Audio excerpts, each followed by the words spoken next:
Secretary-General, it's great to see you here in Riyadh. Thanks for joining me. Thank you, Dan. We meet against the backdrop here at the World Economic Forum in Riyadh of really intense geopolitical tensions across the region. How closely is the OPEC group monitoring the escalation that we've seen?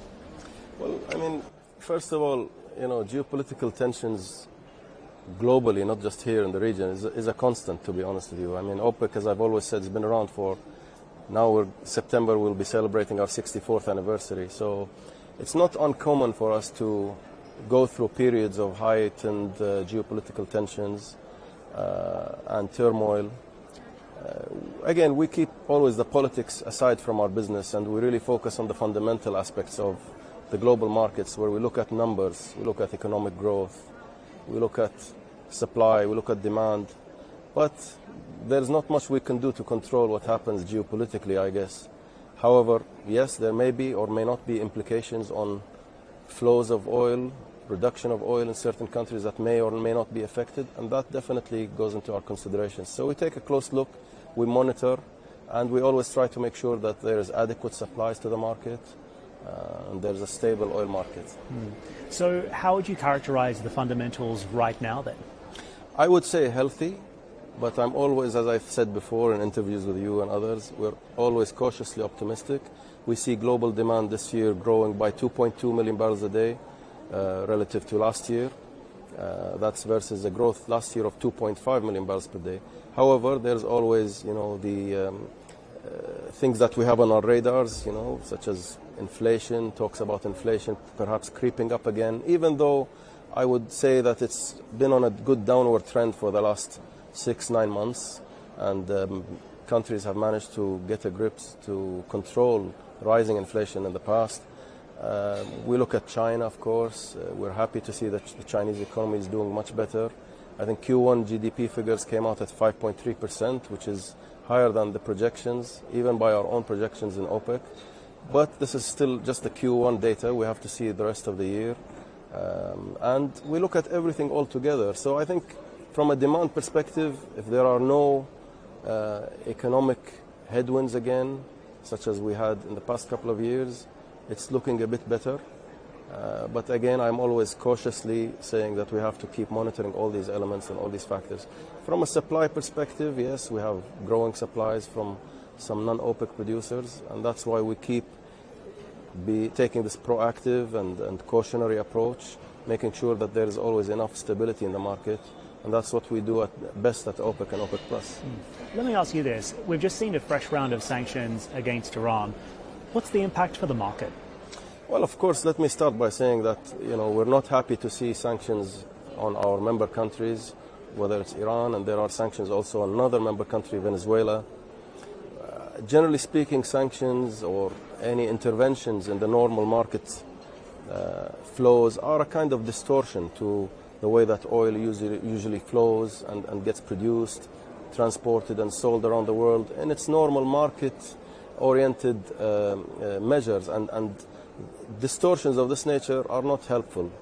So leaving the political aspects aside of it, we're not seeing any shortage right now. And you mentioned in specific case of the sanctions on Iran. Our understanding is that these sanctions would be implemented 180 days from now. So they haven't really materialized yet or have not been enforced yet as far as we understand.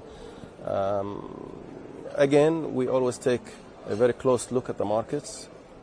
If there are any impacts and there are any shortfalls of supply, we would be proactively taking measures.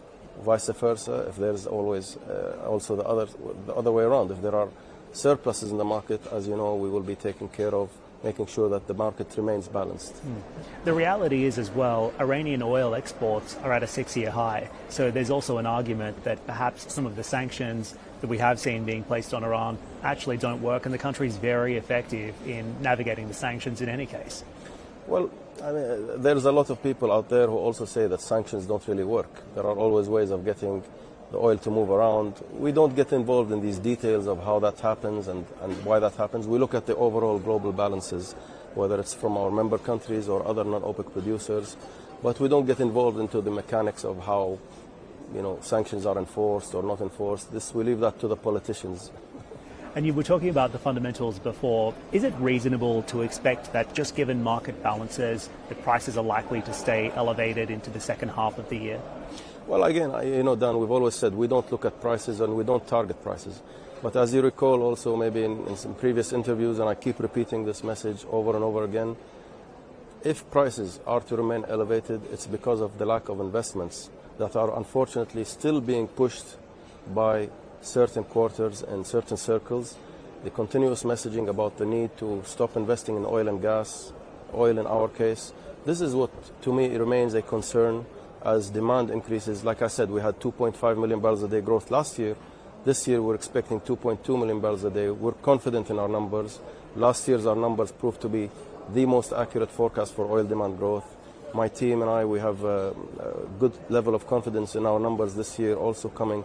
In fact, we're seeing other agencies and forecasting groups bringing their demand numbers, revising them upwards every month or so. And probably by the end of the year, they will be pretty much close to the OPEC numbers. So my real concern, my real fear is that this continuous messaging about don't invest in oil is what's really going to lead to more volatility. We have done everything we can at OPEC, and we will continue to do messaging that the importance of investing in oil for the future, not just for today, not just for the short, medium term, but even for the longer term, is absolutely critical to avoid volatility, to maintain stability in the global market, which ultimately is not just to benefit us as producing countries or an organization, but also for the benefit of consumers globally. The last thing consumers want is volatility. The last thing the global economy needs is more volatility. So we are doing our part, and this is really what keeps me concerned, and not just myself, but also our member countries. You mentioned this before, and maybe you can expand on it for me. There is some criticism that says OPEC is exacerbating a global inflation problem by keeping oil prices at the levels that they are. Now, it's unclear what the price to inflation translation actually looks like right now. We have seen oil prices much higher in the past, but how would you respond to those critics who say, hey, OPEC's making the inflation problem around the world worse? Well, I think you've answered the question yourself in your introduction, by saying we've had higher oil prices in the past. Again, we don't target a price level. I want to be absolutely clear. The market is what determines the price. And there's also an important factor is that we are seeing a trend where inflation is actually going down. Yes, it will go up and down. There might be blips on the road, but the actions being taken by central banks all around the world have really, to a certain extent, I think, caused inflation to go down, where it's now getting to more appropriate levels. And oil is not the only thing to look at when we look, or energy. I don't want to pin it down to oil. We can talk about all forms of energy. But we have also to break it down and look at core inflation versus the overall inflation. So there's a lot of ways of looking at it. But I don't really take that argument when it's all pinned down on oil or on energy prices causing inflation. Can I also ask you about another issue here? And that is, of course, exactly what could happen out of the June meeting. What's your message to the market ahead of June? And on this other question of what happens next with policy, how close are we to a production cut unwind? Is it too soon to start talking about that? We have a month to go to our June meeting. As usual, and always, we don't want to preempt what's going to happen. Nothing really gets known until the ministers get to the meeting and they have their discussions. They evaluate and analyze all the data that we're talking about, which we will provide in the OPEC Secretariat. And then they decide if there's any action to be taken. The one thing I can say is that we remain proactive, we remain cautious, and we remain ready to take any action to make sure that the market remains well supplied and well balanced. So it's really too early to say when any policy changes might happen, how they might happen, and I cannot really preempt and say this is going to happen or not in June. I also wanted to ask you about something that you've been very vocal about, and whether we're in conversation on camera like we are now, or we're sitting on stage together in Dubai or somewhere else around the world, you often bring this up for me, and I want you to expand on this because I feel as if this is becoming a real issue for OPEC. And it's the fact that the group has been really highlighting some of the potential negative consequences of what it calls the IEA's inconsistent forecasts. There seems to be a growing rift between OPEC and IEA, not just on the numbers, but in general. So can you expand on that for me? Well, we don't have a rift with anybody. We're just saying what we believe the world needs to hear. Now, we may disagree with the IEA on certain issues. Yes, we do. The messaging from the IEA, unfortunately, in the past years has been all over the place. You said wildly inconsistent, and I think that's to say the least. Inconsistent, and in some cases misleading, and it's important to make sure that there's clarity. I mean, let me give you one example on the issue of investments. In 2018, the IEA said that investments in oil and gas remain a cornerstone for energy security. And these are words I'm quoting here. In 2021, the opposite in the net zero scenario. So my question is, what happened within these 3 years that caused this big U-turn, whereby oil and gas would not be necessary, and new oil and gas would not be necessary in a net zero scenario? Yes, it may be a scenario, as the IEA calls it, but it's actually become a scenario that people have believed in, have taken almost for granted as the pathway to achieve net zero. Yet it is only one pathway, because as we all know, the Paris Agreement talks about multiple pathways, taking into account nationally determined conditions for various countries and different countries around the world, different peoples, the use of technologies, tripling renewable energy, doubling efficiency. All of these are multiple pathways to achieve it. But the net zero scenario, for one, has created and sowed some confusion within policymakers, within analysts in the market. And this is why we believe that consistency in messaging is clear. At OPEC, we have been very consistent. We believe with the projected growth in energy demand, which is almost by 23% from now to the year 2045, the world is going to need all forms of energy.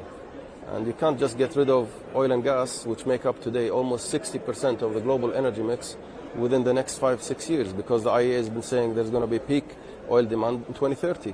2030 is less than 6 years from today. With the growth we see in populations, with energy poverty that we have to deal with around the world, where people have no access to basic electricity, still use inefficient cooking systems, how can we even imagine such a scenario? With all the challenges that are happening with the introduction of EVs, with all the challenges that are happening with the extraction of critical minerals, the electrification of the global electricity grid that's required is a monumental task. All of those challenges have not really been well thought out nor planned for, in our opinion, and therefore we believe that these inconsistencies actually endanger energy security, the very purpose that the IEA was set up for. Now, at OPEC, we've been clear, and we will continue to be clear and consistent with our messaging. The world needs more energy. The world will need more investment in oil and gas. And yes, we will continue to do everything we can to decarbonize and reduce emissions, because the ultimate objective of the Paris Agreement is to reduce emissions. It's not to get rid of oil and gas. Mm-hmm. One of the other things that I think is quite interesting in this conversation is that you spoke about the need for additional investment in this space earlier. When we have such inconsistencies between the two sets of data, what does that do for market transparency and investor confidence? Because that's the issue here. Absolutely. I think you hit it on the spot. Investor confidence. And that's why we've been seeing investments declining in the past years. Yes, they have improved slightly over the past year or two, but they are still not at the levels required. At OPEC, our forecast, we believe by 2045, the oil industry alone requires $14 trillion for upstream, downstream, midstream, you name it. It's a whole value chain that has to be integrated. That's over $600 billion a year. And this is critical that these investments are done, because if the world is going to continue to grow the way it is, we're going to have the global economy double in its size. We're going to have population rise to 9.5 billion. And there's a missing element, which is the urbanization. I think you and I spoke, last time in Dubai. But you remember the number I threw out there. I think it's over 582 million people moving into new cities around the world from now to 2030. Again, less than 6 years from today. Take the population of a city the size of London. There you go, you can work out the maths. That's around 58 new Londons from now to 2030. So how can this be achieved depending on one form of energy and propagating and sending out the message that the world does not need more oil, does not need more gas? I think the main issue is we have to remind ourselves that oil and gas are actually the reason why we have modern society today. A big reason of why we have airplanes, cars, you name it, medicines, contact lenses. And the list goes on and on.